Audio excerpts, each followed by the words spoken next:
Hello students. ਇਸ video ਦੇ ਵਿੱਚ ਅੱਜ ਆਪਾਂ ਸਿੱਖਾਂਗੇ ਕੁਝ ਯੂਨਿਟਸ ਐਂਡ ਮੈਜਰਮੈਂਟਸ ਬਾਰੇ, ਕਿਉਂਕਿ ਆਪਾਂ +1 ਫਿਜ਼ਿਕਸ ਦੀ ਜੋ ਸੈਕੰਡ ਚੈਪਟਰ ਹੈ ਯੂਨਿਟਸ ਐਂਡ ਮੈਜਰਮੈਂਟ, ਉਸ ਦੇ ਵਿੱਚ ਆਪਾਂ ਨੇ ਚੀਜ਼ਾਂ ਦੀ ਗਿਣਤੀ ਮਿਣਤੀ ਕਰਨਾ, ਮੈਜਰਮੈਂਟ ਕਰਨਾ ਸਿੱਖਦੇ ਹਾਂ। ਇਸ ਦੇ ਵਿੱਚ ਕੀ ਹੈ, ਆਪਾਂ ਕਿਸੇ ਚੀਜ਼ ਦੀ ਡਿਸਟੈਂਸ ਜਾਂ ਲੈਂਥ ਕਿਸ ਤਰ੍ਹਾਂ ਮੈਜਰ ਕਰਨੀ ਹੈ ਜਾਂ ਹਾਈਟ ਕਹਿ ਲਓ, ਹਨ ਕਿਸੇ ਚੀਜ਼ ਦਾ ਆਪਾਂ ਨੇ ਮਾਸ ਜਾਂ ਉਸ ਦਾ ਜੋ weight ਹੈ ਉਹ ਕਿਸ ਤਰ੍ਹਾਂ ਮੈਜਰ ਕਰਨਾ ਹੈ। ਕਿਸੇ ਚੀਜ਼ ਦੇ ਬਾਰੇ ਆਪਾਂ ਨੇ ਜੋ ਇੰਟਰਵਲ ਆਫ ਟਾਈਮ ਹੈ, ਟਾਈਮ ਡਿਊਰੇਸ਼ਨ, ਉਹ ਕਿਸ ਤਰ੍ਹਾਂ ਮੈਜਰ ਕਰਨੀ ਹੈ, ਆਪਾਂ ਇਹ ਸਾਰਾ ਕੁਝ ਇਸ ਚੈਪਟਰ ਦੇ ਵਿੱਚ ਸਿੱਖਦੇ ਹਾਂ। ਤਾਂ ਜੋ ਅੱਜ ਦੀ ਵੀਡੀਓ ਦੇ ਵਿੱਚ ਜੋ ਆਪਾਂ ਟੌਪਿਕ ਕਵਰ ਕਰਾਂਗੇ ਉਹ ਹੈਗੇ ਨੇ ਆਪਣੇ ਕੋਲੇ ਡਿਸਟੈਂਸਸ ਮੈਜਰ ਕਰਨ ਦੇ ਜੋ ਤਰੀਕੇ ਨੇ ਉਹਨਾਂ ਬਾਰੇ ਆਪਾਂ ਡਿਸਕਸ ਕਰਾਂਗੇ। ਜਿਵੇਂ ਕਿ ਲਾਰਜ ਡਿਸਟੈਂਸਸ ਮੈਜਰ ਕਰਦੇ ਹਾਂ ਆਪਾਂ, ਜਿਵੇਂ ਇੱਥੇ ਤੋਂ ਸੂਰਜ ਕਿੰਨੀ ਦੂਰ ਹੈ ਹਨਾ, ਕਿ ਕੋਈ ਤਾਰੇ ਕਿੰਨੀ ਦੂਰ ਨੇ, ਚੰਦਰਮਾ ਕਿੰਨੀ ਦੂਰ ਹੈ, ਮਤਲਬ ਵੱਡੀਆਂ ਵੱਡੀਆਂ ਡਿਸਟੈਂਸਸ ਆਪਾਂ ਮੈਜਰ ਕਰਨ ਦੇ ਕਿਹੜੇ ਕਿਹੜੇ ਤਰੀਕੇ ਨੇ। ਦੂਜਾ ਆਪਾਂ ਸਿੱਖਾਂਗੇ ਕਿ ਛੋਟੇ ਛੋਟੇ ਡਿਸਟੈਂਸਸ ਮੈਜਰ ਕਰਨ ਦੇ ਕਿਹੜੇ ਕਿਹੜੇ ਯੂਨਿਟਸ ਨੇਗੀਆਂ, ਉਹ ਆਪਾਂ ਸਿੱਖਾਂਗੇ। ਫਿਰ ਆਪਾਂ ਸਿੱਖਾਂਗੇ ਕਿ ਕੁਛ ਆਪਣੇ ਕੋਲੇ ਜੋ ਚੀਜ਼ਾਂ ਨੇਗੀਆਂ ਉਹਨਾਂ ਨੂੰ ਮੈਜਰ ਕਰਨ, ਜਿਵੇਂ ਆਪਾਂ ਕਿਸੇ ਦੀ ਹਾਈਟ ਮੈਜਰ ਕਰਨੀ ਹੈ, ਮਾਊਂਟ ਐਵਰੈਸਟ ਵਗੈਰਾ ਜਾਂ ਕੋਈ ਹੋਰ, ਉਹ ਕਿਹੜੇ ਕਿਹੜੇ ਤਰੀਕੇ ਨਾਲ ਆਪਾਂ ਕਿਸੇ ਚੀਜ਼ ਦੀ ਡਿਸਟੈਂਸ ਜਾਂ ਹਾਈਟ ਵਗੈਰਾ ਮੈਜਰ ਕਰਦੇ ਹਾਂ। ਤਾਂ ਬਣੇ ਰਹੋ ਇਸ ਵੀਡੀਓ ਦੇ ਵਿੱਚ।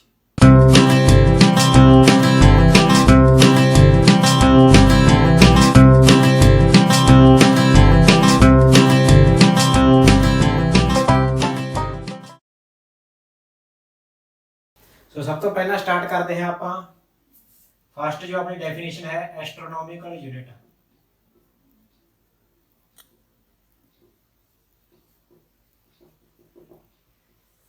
ਜੋ ਆਪਣੀਆਂ ਲਾਰਜ ਡਿਸਟੈਂਸਸ ਨੇ, ਲਾਰਜ ਮੈਜਰਮੈਂਟਸ ਨੇ ਡਿਸਟੈਂਸ ਦੀਆਂ, ਉਹ ਆਪਾਂ ਮੈਜਰ ਕਰਦੇ ਹਾਂ ਐਸਟਰੋਨੋਮਿਕਲ ਯੂਨਿਟ। ਉਹਦੇ ਵਿੱਚ ਇੱਕ ਯੂਨਿਟ ਹੈ ਜਿਹਦੇ ਵਿੱਚ ਆਪਾਂ ਮੈਜਰ ਕਰਦੇ ਹਾਂ। ਜਿਵੇਂ ਕਿ ਐਸਟਰੋਨੋਮਿਕਲ ਯੂਨਿਟ ਦੀ ਡੈਫੀਨੇਸ਼ਨ ਕੀ ਆ, it is defined as the distance, average distance between ਅਰਥ ਐਂਡ ਸਨ। ਠੀਕ ਹੈ, ਅਰਥ ਐਂਡ ਸਨ ਕੀ ਆ, ਸਨ ਮੰਨ ਲਓ ਇੱਥੇ ਹੈ, ਇਸ ਤਰ੍ਹਾਂ ਇਹ ਸਨ ਹੈ, ਸਨ ਦੇ ਆਲੇ ਦੁਆਲੇ ਆਪਣੀ ਜਿਹੜੀ ਅਰਥ ਹੈ ਉਹ ਰੋਟੇਟ ਕਰਦੀ ਹੈ ਨਾ, ਐਲਿਪਟੀਕਲ ਪਾਥ ਦੇ ਵਿੱਚ ਰੋਟੇਟ ਕਰਦੀ ਹੈ ਇਸ ਤਰ੍ਹਾਂ। ਆ ਅਰਥ ਹੈ,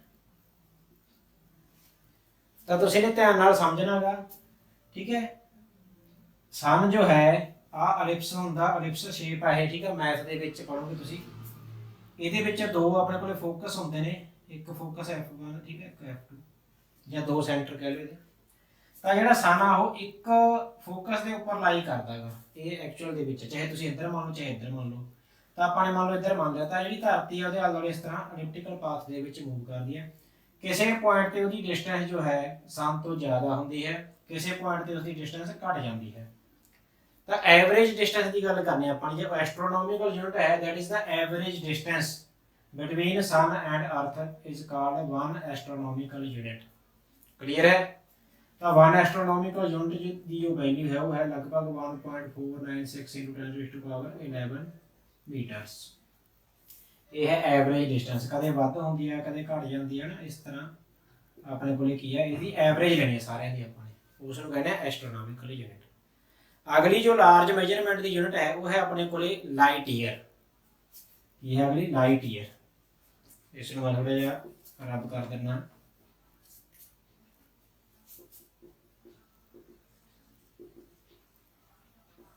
ਤਾਂ ਲਾਈਟ ਈਅਰ ਕੀ ਹੈ, ਇਸ ਨੂੰ ਆਪਾਂ ਨੋਟ ਕਰਦੇ ਹਾਂ ਇਸ ਤਰ੍ਹਾਂ, ਐਸਟਰੋਨੋਮਿਕਲ ਯੂਨਿਟ, ਇਸ ਨੂੰ ਕਰਦੇ ਹਾਂ ਲਾਈਟ ਈਅਰ। ਹੁਣ ਰਾਜੇ ਜਿਹੜੀ ਲਾਈਟ ਹੈ, ਲਾਈਟ ਦੀ ਸਪੀਡ ਬਹੁਤ ਜ਼ਿਆਦਾ ਅਲਟੀਮੇਟ ਸਪੀਡ ਹੈ ਲਾਈਟ ਦੀ। ਲਾਈਟ ਦੀ ਸਪੀਡ ਸਭ ਤੋਂ ਜ਼ਿਆਦਾ ਸਪੀਡ ਹੈ ਅੱਜ ਤੱਕ ਜੋ ਦੁਨੀਆ ਦੇ ਵਿੱਚ ਕੋਈ ਵੀ ਚੀਜ਼ਾਂ ਮੂਵ ਕਰਦੀਆਂ ਨਹੀਂ, ਉਹਦੇ ਵਿੱਚੋਂ ਲਾਈਟ ਦੀ ਸਪੀਡ ਸਭ ਤੋਂ ਜ਼ਿਆਦਾ ਹੈ। ਉਹ ਹੈ ਲਾਈਟ ਦੀ ਸਪੀਡ ਕਿੰਨੀ ਹੈ? Speed of light. ਇਹ ਆਪਾਂ ਛੋਟੀਆਂ ਕਲਾਸਾਂ 'ਚ ਹੀ ਪੜ੍ਹਦੇ ਹਾਂਗੇ, c = 3 × 10⁸ ਮੀਟਰ ਪਰ ਸੈਕਿੰਡ। ਇੰਨੀ ਸਪੀਡ ਆਫ ਲਾਈਟ ਹੈ। ਪਰ ਇੰਨੀ ਸਪੀਡ ਦੇ ਨਾਲ ਜਿਹੜੀ ਲਾਈਟ ਹੈ, ਜਿਵੇਂ ਸੂਰਜ ਤੋਂ ਲਾਈਟ ਨਿਕਲਦੀ ਹੈ ਆਪਣੀ ਧਰਤੀ ਤੇ ਪਹੁੰਚਦੀ ਹੈ, ਉਹਨੂੰ ਪਹੁੰਚਣ ਦੇ ਵਿੱਚ ਕੁਝ ਟਾਈਮ ਲੱਗਦਾ ਹੈ। ਠੀਕ ਹੈ, ਇਸੇ ਤਰ੍ਹਾਂ ਜੋ ਲਾਈਟ ਨੂੰ 1 ਸਾਲ ਦੇ ਵਿੱਚ, ਠੀਕ ਹੈ, 1 ਸਾਲ ਦੇ ਟਾਈਮ ਦੇ ਵਿੱਚ ਲਾਈਟ ਜਿੰਨੀ ਦੂਰ ਚਲੀ ਜਾਊਗੀ, ਜਿੰਨੀ ਡਿਸਟੈਂਸ ਟਰੈਵਲ ਕਰ ਲੂਗੀ, ਉਸ ਨੂੰ ਆਪਾਂ ਕਹਿੰਦੇ ਹਾਂ 1 light year. So 1 light year ਦੀ ਡੈਫੀਨੇਸ਼ਨ ਕੀ ਹੈ? It is the distance travelled by light in 1 year. 1 ਸਾਲ ਦੇ ਵਿੱਚ ਲਾਈਟ ਕਿਸੇ ਜਗ੍ਹਾ ਤੋਂ ਚੱਲ ਕੇ 1 ਸਾਲ ਦੇ ਵਿੱਚ ਜਿੱਥੇ ਪਹੁੰਚ ਗਈ, ਦੈਟ ਇਜ਼ 1 ਲਾਈਟ ਈਅਰ। ਕਿੰਨੇ? 1 ਈਅਰ ਦੇ ਟਾਈਮ ਦੇ ਵਿੱਚ। ਉਹਨੂੰ ਆਪਾਂ ਕਹਿੰਦੇ ਲਾਈਟ ਈਅਰ। ਇਸ ਦੀ ਜੋ ਵੈਲਿਊ ਹੈ ਉਹ ਹੈ 9.46 into 10⁻15 metre 1 light year is equal to this. ये इसकी नूमेरिकल वैल्यू कैलकुलेटेड है, ठीक है। कैलकुलेट करने का तरीका भी सिंपल जिहा ही आ कि अगर डिस्टेंस है एक तरह की, एक बार क्वेश्चन आ जाता अपने को पेपर के क्वेश्चन पूछा जाता है, बहुत इंटरेस्टिंग क्वेश्चन है कि what is the unit of light year. Unit of light year की है, तो लाइट ईयर देखने ਦੇ ਵਿੱਚ ਤਾਂ ਸਾਲ ਲੱਗਦਾ, ईयर ਦੇ ਵਿੱਚ ਆ ਜਾਂਦਾ ਨਾ, मतलब कि कोई ਬੱਚੇ ਲਿਖਦੇ ਨੇ ਜੀ ਟਾਈਮ ਵੀ ईयर ਤਾਂ ਟਾਈਮ ਦੇ ਵਿੱਚ ਆਪਾਂ ਇਹ ਕਰਦੇ ਬਟ ਨਹੀਂ, ਜਿਹੜੀ ਲਾਈਟ ਈਅਰ ਹੈ it is a unit of distance. ਇਹ ਡਿਸਟੈਂਸ ਨੂੰ ਮੈਜ਼ਰ ਕਰਦੀ ਹੈ ਕਿ ਇੱਕ ਸਾਲ ਦੇ ਵਿੱਚ ਜੋ ਲਾਈਟ ਹੈ ਕਿੰਨੀ ਡਿਸਟੈਂਸ ਟਰੈਵਲ ਕਰਦੀ ਹੈ, ਤਾਂ ਇਸ ਦੀ ਯੂਨਿਟ ਕੀ ਹੋਊਗੀ ਮੀਟਰਸ, ਠੀਕ ਹੈ। ਮੀਟਰਸ ਦੇ ਵਿੱਚ ਮੈਜ਼ਰ ਕਰ ਸਕਦੇ ਜਾਂ it is a unit of distance ਕਹਿ ਲਓ ਆਪਾਂ, ਇਹ ਟਾਈਮ ਦੀ ਯੂਨਿਟ ਨਹੀਂ ਹੈਗੀ। ਕਈ ਬੱਚੇ ਟਾਈਮ ਦੀ ਯੂਨਿਟ ਮੰਨਦੇ ਨੇ ਇਹਨੂੰ, ਦੈਟ ਇਜ਼ ਰੋਂਗ, ठीक है। ये डिस्टेंस यूनिट। अगला आप पढ़ते हैं हम टॉपिक, अगली जो अपने को तीजी तरह की लार्ज डिस्टेंस को मेजर करने की जो यूनिट है वो है पैरालैक्टिक सेकंड। पैरालैक्टिक सेकंड फिर आप शॉर्ट फॉर्म के पारसेक कहेंगे, ठीक है। हुण पारसेक सब तो वड्डी यूनिट आप एक तरह की डिस्टेंस मेजर करती इन्हां तिन्नां दे विचों। ਇਹਦੀ ਡੈਫੀਨੇਸ਼ਨ ਕੀ ਹੈ, ਇਹਦੇ ਵਿੱਚ ਬੱਚੇ ਕੁਝ ਕਨਫਿਊਜ਼ਨ ਹੋ ਜਾਂਦੀ ਹੈ, ਠੀਕ ਹੈ। ਉਹ ਆਪਾਂ ਧਿਆਨ ਨਾਲ ਸਮਝਣਾ ਹੈ। ਲਾਈਟ ਈਅਰ ਬਾਰੇ ਪਤਾ ਆਪਾਂ ਨੂੰ ਨਾ, ਐਸਟ੍ਰੋਨੋਮਿਕਲ ਯੂਨਿਟ ਬਾਰੇ ਪਤਾ ਨਾ ਕੀ ਇਹਦੀ ਡਿਸਟੈਂਸ ਬਿਟਵੀਨ ਸਨ ਐਂਡ ਅਰਥ। ਤਾਂ ਪਾਰਸੈਕ ਕੀ ਹੈ, ਇੱਕ ਇਹੋ ਜਿਹੀ ਯੂਨਿਟ ਹੈ, ਇੱਕ ਇਹੋ ਜਿਹੀ ਡਿਸਟੈਂਸ ਹੈ ਜਿੱਥੇ 1 ਐਸਟ੍ਰੋਨੋਮਿਕਲ ਯੂਨਿਟ ਹੈ, ਜਿਹੜੀ 1 ਐਸਟ੍ਰੋਨੋਮਿਕਲ ਯੂਨਿਟ ਆ, ਠੀਕ ਹੈ। ਆ ਮੰਨ ਲਓ ਸਨ ਤੇ ਅਰਥ ਦੇ ਵਿੱਚ ਡਿਸਟੈਂਸ ਹੈ 1 ਐਸਟ੍ਰੋਨੋਮਿਕਲ ਯੂਨਿਟ। ਇੱਥੋਂ ਜੇ ਆਪਾਂ ਇਸ ਦੇ ਦੋ ਪੁਆਇੰਟਸ ਨੂੰ ਮਿਲਾ ਕੇ ਇੱਕ ਐਂਗਲ ਬਣਾਈਏ, ਠੀਕ ਹੈ, ਪੂਰੇ ਆ ਕੇ ਮੰਨ ਲਓ ਐਂਗਲ ਬਣਦਾ ਹੈ।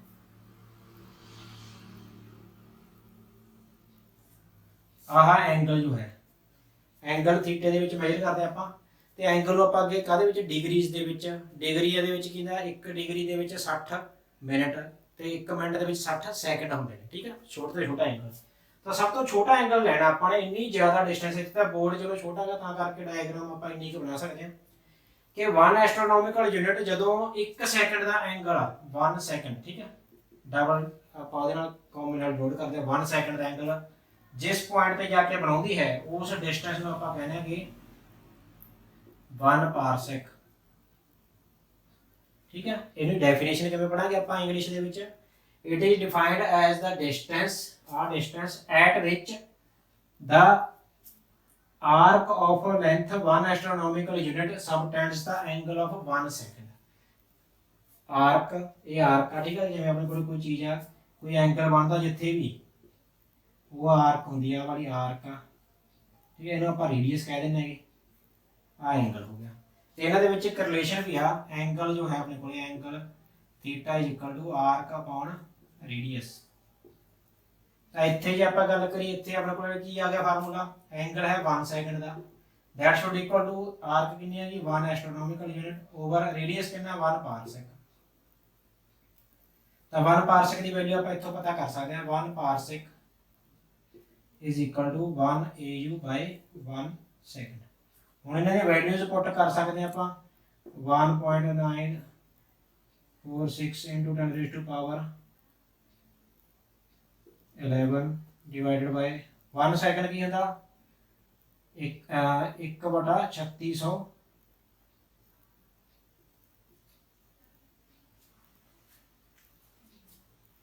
घंटे, ठीक है। 1 मिनट घंटे ਦੇ ਵਿੱਚ 3600 ਮਿੰਟ ਨਾ, ਇਹ ਮਤਲਬ 1 ਡਿਗਰੀ ਆ ਗਿਆ, ਇੰਨੇ ਡਿਗਰੀਜ਼ ਆ ਗਏ।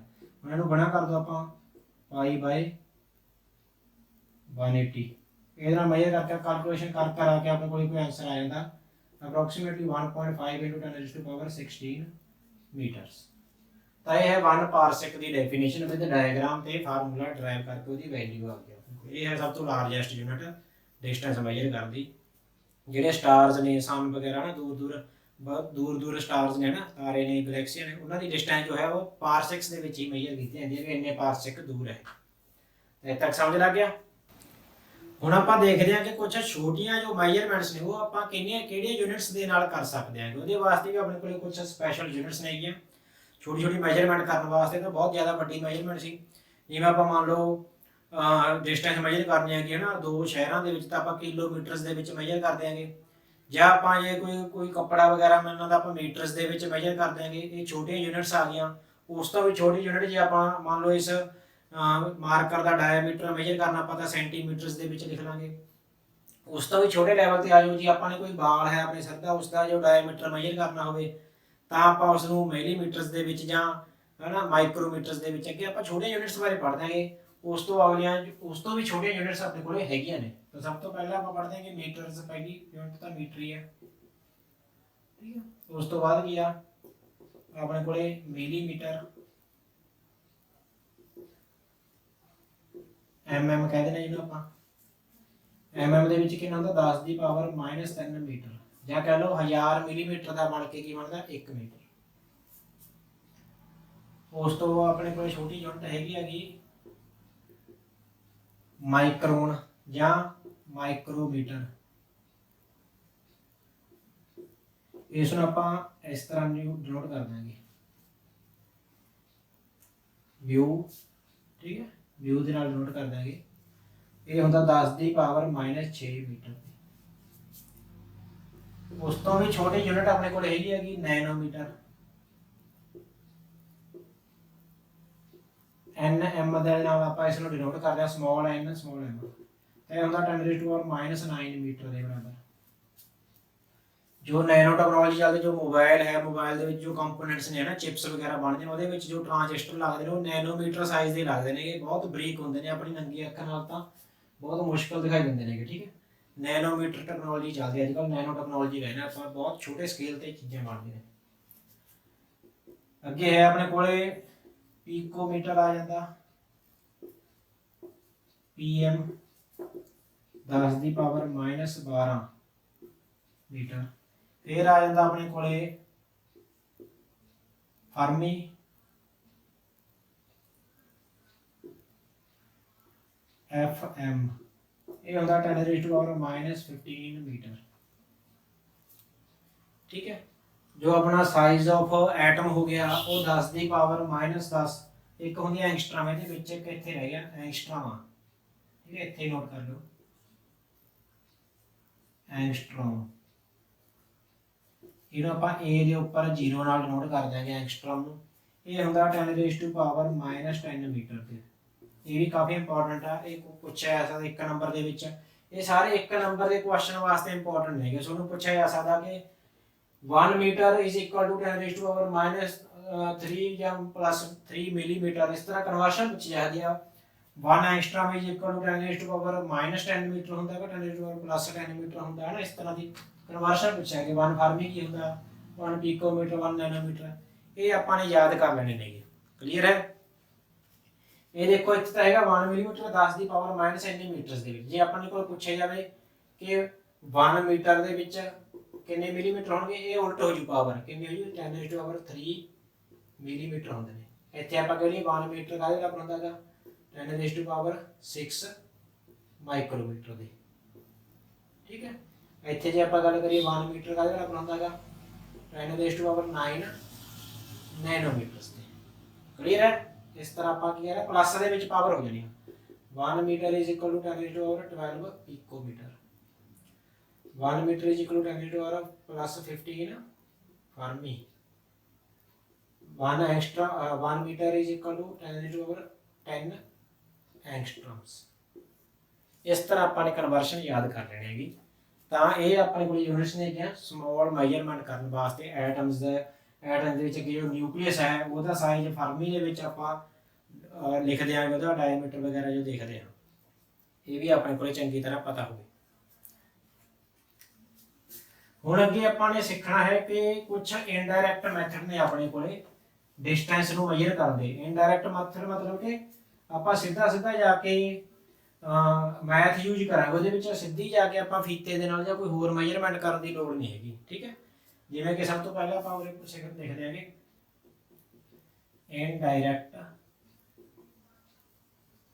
Methods to find distance oblique height होवे या डिस्टेंस होवे, इन्हां नूं पता करन वास्ते अपने कोल इनडायरेक्ट मैथड ने। कुछ सब तो पहला अपने कोल इहदे विच तरीका है ਉਹ ਹੈ ਕਿਸੇ ਚੀਜ਼ ਦੀ ਹਾਈਟ ਪਤਾ ਕਰਨ ਦਾ। ਕਿਸੇ ਚੀਜ਼ ਦੀ ਹਾਈਟ ਪਤਾ ਕਰਨ ਵਾਸਤੇ ਆਪਣੇ ਕੋਲ ਪਹਿਲਾ ਮੈਥਡ ਹੈ ਟ੍ਰਾਇੰਗੂਲਰ ਮੈਥਡ।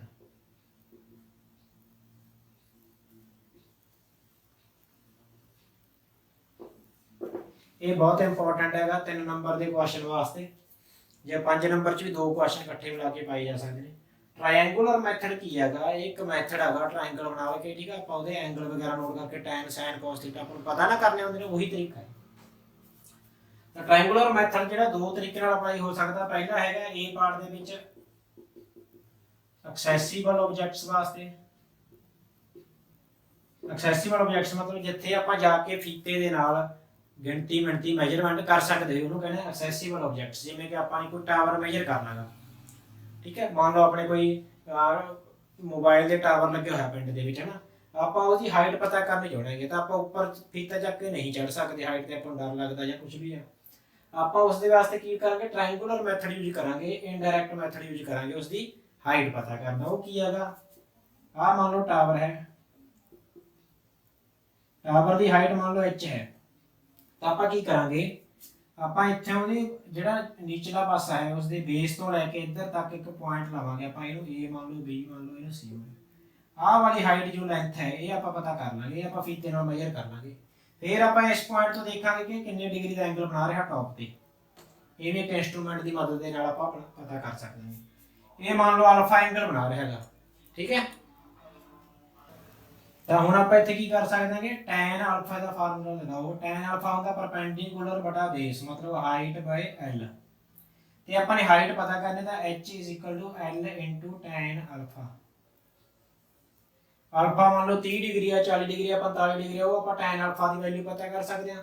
ਆਹ ਲੈਂਥ ਵੀ ਆਪਾਂ ਨੀਚੇ ਮੈਜ਼ਰ ਕਰ ਸਕਦੇ ਤਾਂ ਇਹ ਫਾਰਮੂਲਾ ਲਾ ਕੇ l ਗੁਣਾ tan ਅਲਫਾ ਲਗਾ ਕੇ ਆਪਾਂ ਇਸ ਦੀ ਹਾਈਟ ਪਤਾ ਕਰ ਸਕਦੇ ਹਾਂ ਕਿਸੇ ਵੀ ਟਾਵਰ ਦੀ, ਜਿੱਥੇ ਆਪਾਂ ਪਹੁੰਚ ਸਕਦੇ ਹਾਂ ਸਾਰੀ ਜਗ੍ਹਾ। ਇਹ ਤਾਂ ਹੈਗਾ ਐਕਸੈਸਿਬਲ ਮੈਥਡ ਜਾਂ ਐਕਸੈਸਿਬਲ ਆਬਜੈਕਟਸ, ਜਿੱਥੇ ਆਪਾਂ ਪਹੁੰਚ ਸਕਦੇ ਹਾਂ। ਇਹੀ ਟ੍ਰਾਇੰਗੂਲਰ ਮੈਥਡ ਦਾ ਜਿਹੜਾ ਦੂਜਾ ਆਪਣੇ ਕੋਲ ਹੈਗਾ ਫਾਰਮੂਲਾ, ਉਹ ਹੈਗਾ ਇਨਐਕਸੈਸਿਬਲ ਆਬਜੈਕਟਸ ਵਾਸਤੇ ਅਲੱਗ ਹੈ। ਇਨਐਕਸੈਸਿਬਲ ਆਬਜੈਕਟਸ ਕਿਹੜੇ ਹੁੰਦੇ ਨੇ, ਜਿੱਥੇ ਆਪਾਂ ਡਾਇਰੈਕਟਲੀ ਨਾ ਪਹੁੰਚ ਸਕੀਏ, ਡਾਇਰੈਕਟਲੀ ਆਪਾਂ ਉਹਦੇ ਬੇਸ ਤੋਂ ਮੈਜ਼ਰਮੈਂਟ ਨਾ ਕਰ ਸਕਦੇ ਵੀ। ਜਿਵੇਂ ਕਿ ਮਾਊਂਟ ਐਵਰੈਸਟ ਹੈ, ਮਾਊਂਟ ਐਵਰੈਸਟ ਦਾ ਕੋਈ ਫੁੱਟ ਨਹੀਂ ਹੈਗਾ ਹਨਾ, ਉਹ ਇਸ ਤਰ੍ਹਾਂ ਫੈਲਿਆ ਹੋਇਆ, ਉਹਦਾ ਕਿੱਥੋਂ ਮੈਜ਼ਰ ਕਰੀਏ ਆਪਾਂ, ਕਿੱਥੋਂ ਨਹੀਂ। ਇਸੇ ਤਰ੍ਹਾਂ ਕਈ ਹੋਰ ਮੰਨ ਲਓ ਪਹਾੜ ਭੂੜ ਨੇ ਜਾਂ ਕੋਈ ਹੋਰ ਦਰਖਤ ਆ ਕੋਈ, ਜਾਂ ਵਿੱਚ ਨਦੀ ਆ ਗਈ, ਕੁਛ ਇਸ ਤਰ੍ਹਾਂ ਦਾ ਆ ਗਿਆ, ਆਪਾਂ ਜਿੱਥੇ ਡਾਇਰੈਕਟਲੀ ਨਾ ਜਾ ਸਕਦੇ ਉੱਥੇ ਆਪਾਂ ਇਹ ਮੈਥਡ ਯੂਜ਼ ਕਰਾਂਗੇ ਇਨਐਕਸੈਸਿਬਲ ਵਾਲਾ। ਹੈਗਾ ਟ੍ਰਾਇੰਗੂਲਰ ਮੈਥਡ ਹੀ ਹੈ। ਤਾਂ ਕੁਐਸਚਨ ਤੁਹਾਨੂੰ ਆਊਗਾ use the triangular method to find the height of accessible object, ਤਾਂ ਇਹ ਕਰਨਾ।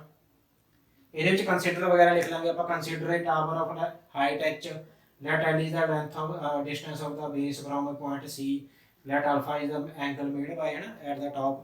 ਇਹ ਸਾਰਾ ਕੁਝ ਲਿਖ ਕੇ ਫਿਰ ਆਪਾਂ ਲਾਵਾਂਗੇ by the trigonometry this is the height of accessible object।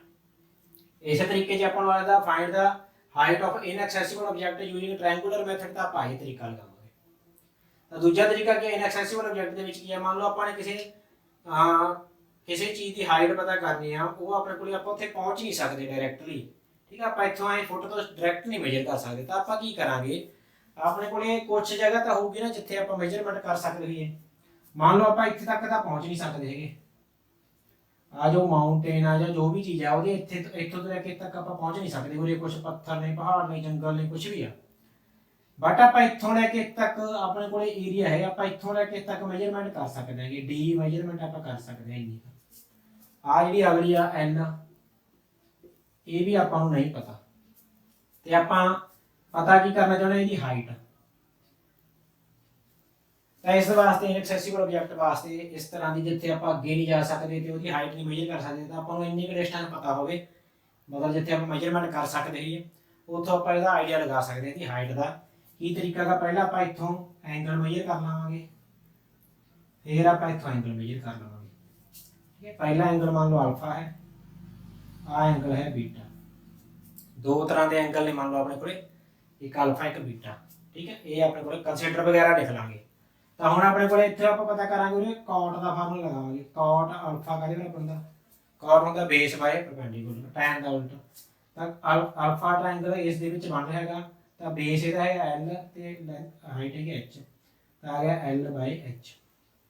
ਇਸੇ ਤਰ੍ਹਾਂ ਆਪਾਂ ਪਤਾ ਕਰਾਂਗੇ cot ਬੀਟਾ, cot बीटा हैगा ਵੱਡੀ ट्रायंगल ਦੇ ਵਿੱਚ ਬਣ ਰਿਹਾ ਵੱਡੇ ट्रायंगल ਦਾ ਬੇਸ ਹੈਗਾ l + d ਤੇ ਪਰਪੈਂਡੀਕੂਲਰ ਹੈਗਾ h ਹੁਣ ਆਪਾਂ ਇਹਦੇ ਚੋਂ ਮਾਈਨਸ ਕਰ ਦਾਂਗੇ cot beta - cot alpha cot beta ਚ cot अल्फा माइनस कर ਦਿੰਦੇ ਹੈਗੇ ਤਾਂ ਕੀ ਆ ਗਿਆ ਆਪਣੇ ਕੋਲੇ d + l/h - l/h LCM base same ने क्या है ना डिनोमिनेटर सेम ने तो एलसीएम लवांगे जब ਆਪਾਂ ਤਾਂ ਆਪਣੇ ਕੋਲ ਆ ਜਾਊਗਾ d + l - l यानी l ਨਾਲ l ਕੱਟ ਕੇ ਆਪਣੇ ਕੋਲ ਆਏਗਾ d/h ਆਪਾਂ ਨੇ ਕੀ ਪਤਾ ਕਰਨਾ ਹਾਈਟ ਪਤਾ ਕਰਨਾ ਤਾਂ h ਇੱਧਰ ਲੈ ਆਓ h = d/cot beta - cot alpha ਤਾਂ ਇਸ ਤਰੀਕੇ ਨਾਲ ਆਪਾਂ ਇਸ ਦੀ ਹਾਈਟ ਵੀ ਪਤਾ ਕਰ ਸਕਦੇ ਹਾਂ ਆਪਾਂ ਨੇ ਕੀ ਪਤਾ ਕਰਨਾ ਹੋਗਾ ਸਰ ਇੱਕ ਤਾਂ ਆਪਾਂ ਨੂੰ ਆ d ਪਤਾ ਲੱਗ ਜੇ ਦੋ ਪੁਆਇੰਟਸ ਆਪਾਂ ਨੇ ਮੰਨ ਲੈਣੇ ਨੀਚੇ ਬੇਸ ਤੇ ਅਲੱਗ-ਅਲੱਗ ਜਗ੍ਹਾ ਤੇ ਉਹਨਾਂ ਦੀ ਡਿਸਟੈਂਸ ਆਪਾਂ ਮੈਜ਼ਰ ਕਰ ਸਕਦੇ ਹਾਂ ਇੱਥੋਂ ਐਂਗਲ ਮੈਜ਼ਰ ਕਰ ਲਓ ਫਿਰ ਥੋੜਾ ਪਿੱਛੇ ਆਪਾਂ ਉੱਥੋਂ ਐਂਗਲ ਮੈਜ਼ਰ ਕਰ ਲਓ ਇਹ ਐਂਗਲ ਵੀ ਅਲੱਗ-ਅਲੱਗ ਹੋਣਗੇ ਉਹਦਾ cot ਅਲਫਾ cot ਬੀਟਾ ਪਤਾ ਕਰਕੇ ਆਪਾਂ ਇਸ ਚੀਜ਼ ਦੀ ਹਾਈਟ ਪਤਾ ਕਰ ਸਕਦੇ ਹਾਂ ਤਾਂ ਇਹ ਸੀ triangular method to find the height of a object clear ਹੈ ट्रायंगुलर मैथड तो बाद अपने को दूजा मैथड है to find the to measure the diameter of moon अपने चंद्रमा के डायमीटर का पता करना चाहते हैं कि वो की तरीके आप पता कर सकते हैं मान लो आह अपने को मून है इसका अपने डायमीटर पता करना डी ठीक है डायमीटर आप पता करना आप धरती की पता कर सकते हैं उत्थे तो जाने की लोड़ नहीं है अपन तो आप की करा मान लो अर्थ है अपनी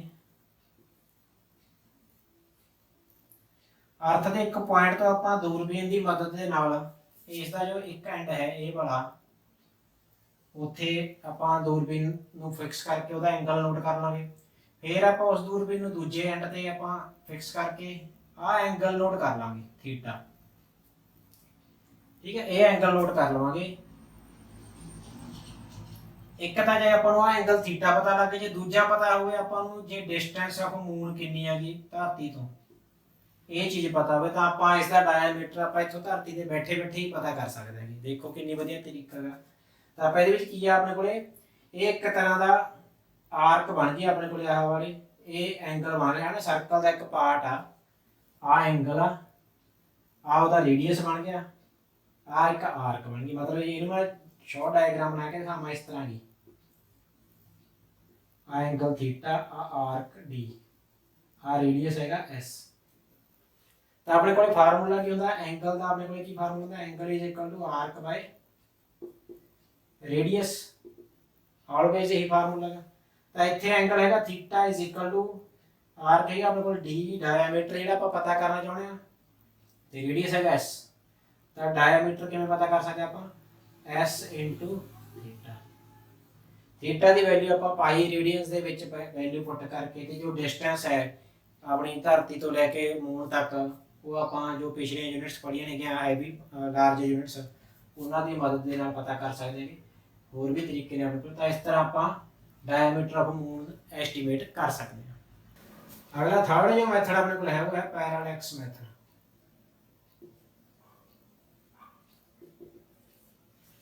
पैरालैक्स मैथड की है सब तो पहले आपको पता हो व्हाट इज पैरालैक्स पैरालैक्स की चीज़ है देखो मैं तुहानू इस एग्जाम्पल के समझाने की कोशिश करदा मान लो आह पेन है अपने अगे मार्कर है ठीक है जो मैं एक अख बंद करके देखता हाँ तो पीछे जो कंध है बैकग्राउंड ठीक है कंध है मेरे सामने उस बैकग्राउंड के मैनू इसकी जो पोजीशन है वो दिखाई दे रही है ठीक है पर जो इत्थे पेन है ठीक है बैकग्राउंड भी उत्थे है तो मैं हुण लैफ्ट अख बंद कर खोल के राइट अख बंद कर लेना तो हुण मैनूं इहदी पोजीशन थोड़ी इधर नूं शिफ्ट हुई दिखाई दिंदी है यही है पैरालैक्स पैरालैक्स की चीज़ आ एक जगह तो जो आप एक पॉइंट तो ठीक है मतलब कि एक चीज़ नूं ऑब्जेक्ट आ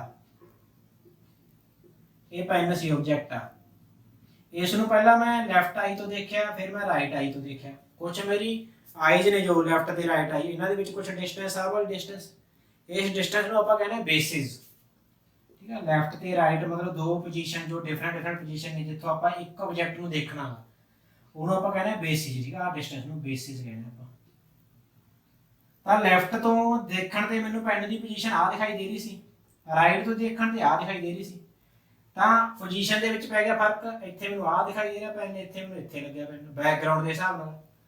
ਤਾਂ ਇਸ ਪੋਜੀਸ਼ਨ ਦੇ ਵਿੱਚ ਜੋ ਫਰਕ ਪੈ ਜਾਂਦਾ ਗਾ ਨਾ, ਕਿ ਕਾਹਦੇ ਕਰਕੇ ਫਰਕ ਪਿਆ, ਇਹ ਅਲੱਗ-ਅਲੱਗ ਜਗ੍ਹਾ ਤੋਂ ਰੀਡਿੰਗ ਲੈਣ ਕਰਕੇ, ਅਲੱਗ-ਅਲੱਗ ਜਗ੍ਹਾ ਤੋਂ ਆਬਜ਼ਰਵੇਸ਼ਨ ਕਰਨ ਕਰਕੇ ਜੋ ਆਪਣੀ ਆਬਜੈਕਟ ਆ ਉਹਦੀ ਪੋਜੀਸ਼ਨ ਦੇ ਵਿੱਚ ਫਰਕ ਪੈ ਜਾਂਦਾ, ਉਹਨੂੰ ਕਹਿੰਦੇ ਆਪਾਂ ਪੈਰਾਲੈਕਸ। This is called ਪੈਰਾਲੈਕਸ।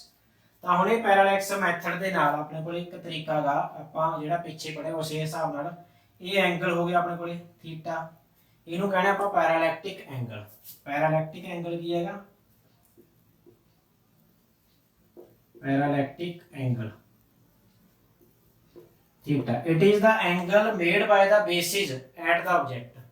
basis ਦੇ ਨਾਲ ਜਿਹੜਾ object ਦਾ angle ਬਣਦਾ ਉਹਨੂੰ ਆਪਾਂ parallactic angle theta ਕਹਿੰਦੇ। ਤਾਂ ਹੁਣ ਇਹ ਮੈਥਡ ਦੇ ਨਾਲ ਵੀ ਆਪਾਂ ਬਹੁਤ ਸਾਰੀਆਂ ਜਿਵੇਂ ਸਟਾਰਸ ਨੇ, ਕੋਈ ਤਾਰੇ ਨੇ, ਉਹਨਾਂ ਦੀ ਡਿਸਟੈਂਸ ਆਪਣੀ ਧਰਤੀ ਤੋਂ ਪਤਾ ਕਰ ਸਕਦੇ ਹਾਂ ਵੀ ਕਿਹੜਾ ਤਾਰਾ ਕਿੰਨੀ ਡਿਸਟੈਂਸ ਤੇ ਹੈ, ਇਹ ਤਰੀਕੇ ਦੇ ਨਾਲ।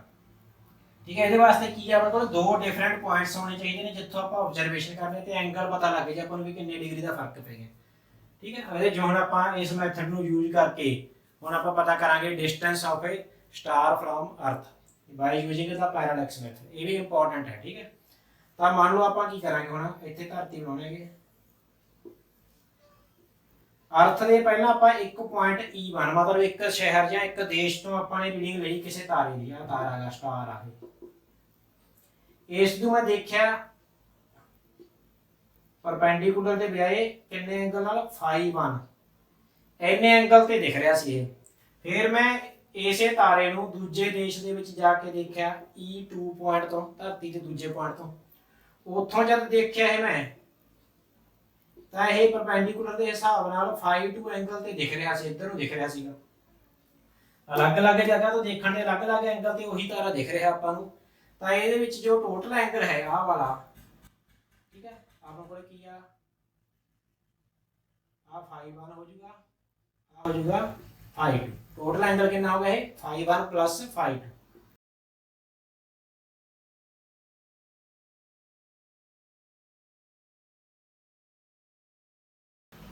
ਤਾਂ ਇੱਥੇ ਆਪਣੇ ਕੋਲ ਆ ਐਂਗਲ ਬਣ ਗਿਆ φ1 plus φ2। ਇਸ ਡਿਸਟੈਂਸ ਨੂੰ ਆਪਾਂ ਕਹਿੰਦੇ ਬੇਸਿਸ। ਠੀਕ ਹੈ, ਬੇਸਿਸ। ਤਾਂ ਆਪਾਂ ਜੋ ਪਿੱਛੇ ਪੜਿਆਗਾ ਉਹੀ angle is equal to φ1 plus φ2 is equal to arc. Arc हैगा बेसिस अपॉन डिस्टेंस हैगी है ਜਿਹੜੀ ਆਪਾਂ ਪਤਾ ਕਰਨਾ ਚਾਹੁੰਦੇ ਸਟਾਰ ਦੀ ਧਰਤੀ ਤੋਂ ਡਿਸਟੈਂਸ ਹੈਗੀ ਆ ਉਹਨੂੰ ਆਪਾਂ s ਮੰਨ ਲਓ। ਤਾਂ s डिस्टेंस अपॉन रेडियस। ਤਾਂ ਆਪਾਂ s ਪਤਾ ਕਰਨਾ ਚਾਹੁੰਦੇ that is equal to b by φ1 plus φ2। ਇਸ ਤਰੀਕੇ ਦੇ ਨਾਲ ਆਪਾਂ ਕੀ ਪਤਾ ਕਰ ਸਕਦੇ ਹਾਂਗੇ, ਕਿਸੇ ਵੀ ਸਟਾਰ ਦੀ ਡਿਸਟੈਂਸ ਪਤਾ ਕਰ ਸਕਦੇ ਹਾਂ ਧਰਤੀ ਤੋਂ। ਤਾਂ ਇਹ ਪੈਰਾਲੈਕਸ ਮੈਥਡ ਦੇ ਨਾਲ ਆਪਾਂ ਆਸਾਨੀ ਦੇ ਨਾਲ ਪਤਾ ਕਰ ਸਕਦੇ ਹਾਂ। ਇਹ ਸਾਰੇ ਆਪਣੇ ਕੋਲੇ ਮੈਥਡ ਨੇਗੇ ਡਿਸਟੈਂਸ ਪਤਾ ਕਰਨ ਦੇ। ਠੀਕ ਹੈ, ਇਸੇ ਤਰ੍ਹਾਂ ਦੇ ਆਪਣੇ ਕੋਲੇ 3-4 ਮੈਥਡ ਹੋਰ ਨੇਗੇ, ਉਹ ਸਾਰਿਆਂ ਦੇ ਵਿੱਚ ਕਾਮਨ ਫਾਰਮੂਲਾ ਲੱਗਦਾ। ਉਹ ਮੈਂ ਤੁਹਾਨੂੰ ਇੱਕੋ ਐਗਜ਼ਾਮਪਲ ਦੇ ਨਾਲ ਮਤਲਬ ਸਾਰੇ ਜੋ ਆਪਣੇ ਕੋਲੇ ਅਗਲੇ ਮੈਥਡ ਨੇ ਉਹ ਸਾਰੇ ਇੱਕੋ ਪੁਆਇੰਟ ਦੇ ਵਿੱਚ ਸਮਝਾ ਦੇਣਾਗਾ। ਜਿਵੇਂ ਕਿ ਕਿਹੜੇ ਕਿਹੜੇ ਮੈਥਡ ਨੇ, ਉਹ ਸਭ ਤੋਂ ਪਹਿਲਾਂ ਹੈਗਾ ਮੰਨ ਲਓ ਇਕੋ ਮੈਥਡ ਵੀ ਕਹਿੰਦੇ ਨੇ ਉਹਨੂੰ ਆਪਾਂ, ਜਾਂ ਕਹਿ ਲਓ ਤੁਸੀਂ ਰਿਫਲੈਕਸ਼ਨ ਮੈਥਡ,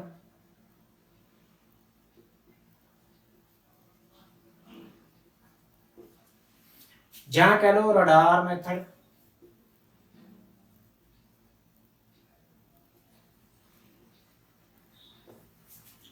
ਜਾਂ ਫਿਰ ਤੁਸੀਂ ਕਹਿ ਲਓ ਸੋਨਾਰ।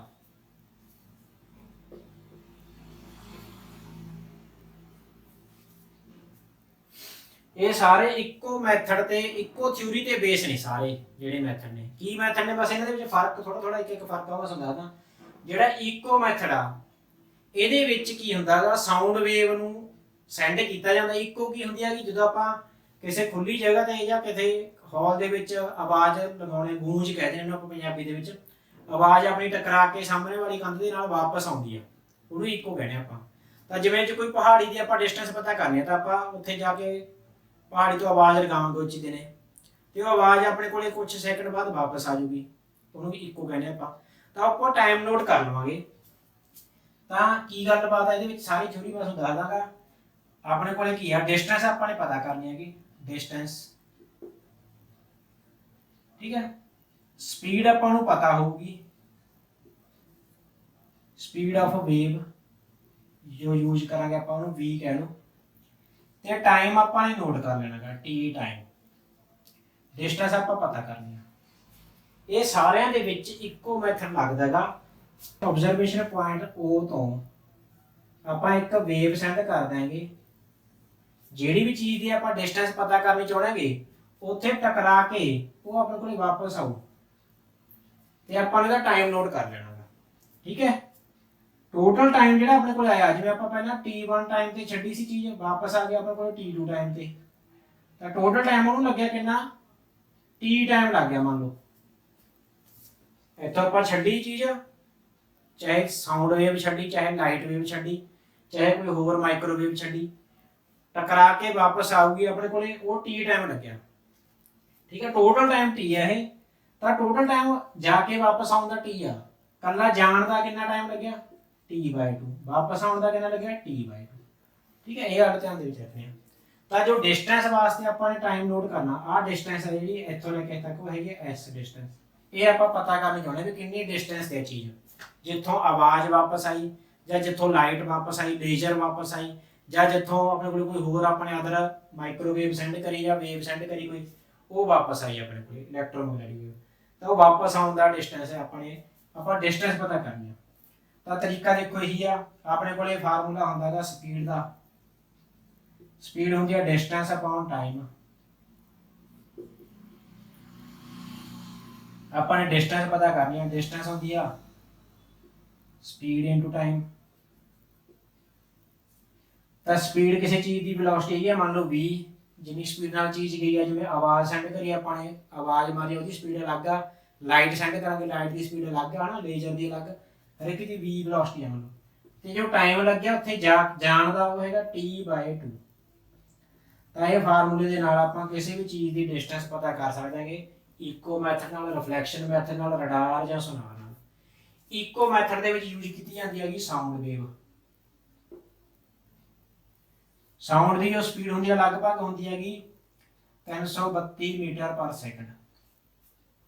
ਠੀਕ ਹੈ, ਜਿੰਨੇ ਟਾਈਮ ਦੇ ਵਿੱਚ ਵਾਪਸ ਆ ਜਾਊ ਉਹਦਾ ਅੱਧਾ ਕਰ ਲਾਂਗੇ ਆਪਾਂ, ਉਹਦੇ ਨਾਲ ਮਲਟੀਪਲਾਈ ਕਰਕੇ ਵੈਲੋਸਿਟੀ ਨੂੰ, ਉਹਦੀ ਡਿਸਟੈਂਸ ਪਤਾ ਲੱਗ ਜੂਗੀ ਆ ਪਹਾੜੀ ਇੰਨੀ ਦੂਰ ਆ। ਰਿਫਲੈਕਸ਼ਨ ਮੈਥਡ ਦੇ ਵਿੱਚ ਆਪਣੇ ਕੋਲ ਹੁੰਦੀ ਹੈਗੀ ਲਾਈਟ ਵੇਵ ਯੂਜ਼ ਕਰਦੇ ਆਪਾਂ। ਲਾਈਟ ਵੇਵ ਕਿਵੇਂ, ਜਿਵੇਂ ਆਪਾਂ ਕੋਈ ਲੇਜ਼ਰ ਲਾਈਟ ਲਈ, ਠੀਕ ਹੈ, ਉਹ ਆਪਾਂ ਲਾਈਟ ਪਾਵਾਂਗੇ, ਲਾਈਟ ਰਿਫਲੈਕਟ ਹੋ ਕੇ ਵਾਪਸ ਵੀ ਆ ਜਾਂਦੀ ਹੈ ਨਾ ਕੁਝ ਪਰਸੈਂਟ ਦੇ ਵਿੱਚ, ਕੁਝ ਪਰਸੈਂਟ ਲਾਈਟ ਵਾਪਸ ਆ ਜਾਂਦੀ, ਆਪਾਂ ਲੇਜ਼ਰ ਲਾਈਟ ਘਰੇ ਖੜਾਉਣੇ ਨਾਲ ਦੇਖ ਦੇਗੇ, ਤਾਂ ਉਹ ਲਾਈਟ ਦੇ ਵਿੱਚ ਆਪਾਂ ਲਾਈਟ ਦੀ ਸਪੀਡ ਯੂਜ਼ ਕਰਾਂਗੇ ਉਹਦੇ v ਦੀ ਜਗ੍ਹਾ ਤੇ c। ਰਡਾਰ ਮੈਥਡ ਦੇ ਵਿੱਚ ਕੀ ਆ, ਰਡਾਰ ਦੀ ਫੁੱਲ ਫਾਰਮ ਦੇਖੋ ਪਹਿਲਾਂ, radio detection and ਰੇਂਜਿੰਗ। Sonar the full form ਕੀ ਹੈਗੀ, ਸੋਨਾਰ ਦੀ ਫੁੱਲ ਫਾਰਮ ਇਹ ਕੁਐਸਚਨ ਪੇਪਰ ਦੇ ਵਿੱਚ ਆਉਂਦੇ ਨੇ ਇੰਪੋਰਟੈਂਟ ਨੇ, ਇੱਕ ਨੰਬਰ ਦੇ ਵਿੱਚ, what is the full form of radar and what is the full form of sonar. ਇਹ ਹੈ ਸਾਊਂਡ ਨੈਵੀਗੇਸ਼ਨ ਐਂਡ ਰੇਂਜਿੰਗ।